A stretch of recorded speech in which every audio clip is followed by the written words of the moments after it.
Well, welcome once again to consultation this week. It is a busy week in the Institute, quite a lot of training happening. We've got John Bradley already working away in Kent County Council this morning, and I think it's Dartford tomorrow. There's the Introduction to Consultation course in Birmingham tomorrow, that's Tuesday, and we have the Equalities Now course on Wednesday. But I guess the thing that we're all aware of is it's party conference season, and you don't need me to tell you that they will be fairly boring and uninspiring.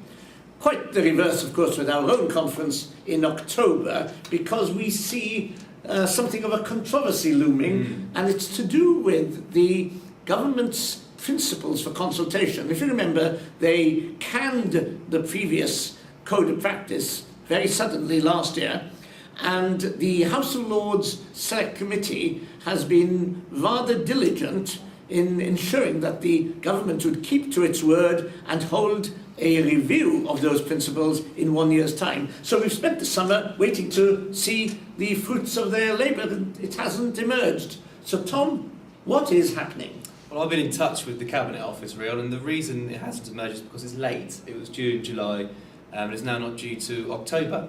A couple of other interesting things. The Secondary Legislation Scrutiny Committee wanted a series of things to happen, one of which was that the review was to be done by, it's an independent review done by an external body. An independent review? An independent review. Of course, the Cabinet Office decided to do the review itself, so it's become an internal review.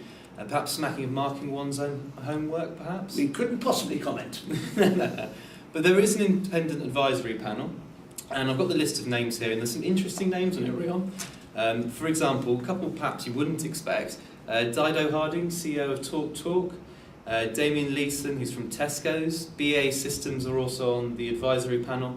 And then some names you would expect, such as Sarah Hyam from the Federation of Small Businesses, Rob Barkley from Runnymede Trust, Neil Cleveley from NAVCA, and then Simon Burrell, who I believe you know. Is this list of people on the advisory panel in the public domain? No. In fact, I wasn't even sure who to contact the Cabinet Office. I had to go through the Secondary Legislation Scrutiny Committee, who gave me the name to contact the Cabinet Office, but it's not transparent at all.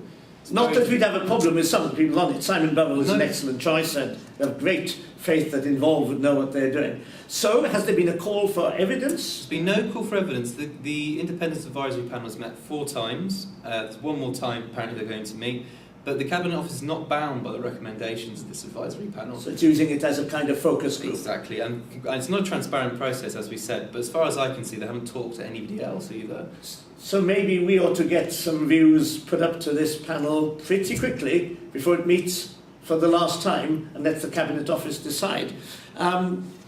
We've had really, really good support from Lord Bitchard in particular, who I thought was really vocal in the Select Committee, and of course he happens to be speaking in our October conference. So watch out for some fireworks. Between him and I think we need to make the point very forcibly that the new principles probably aren't good enough, and we should get some improvements made for them. There we are. We'll go back to your party conferences now. I'm sure we can improve on those, and we'll see you next week.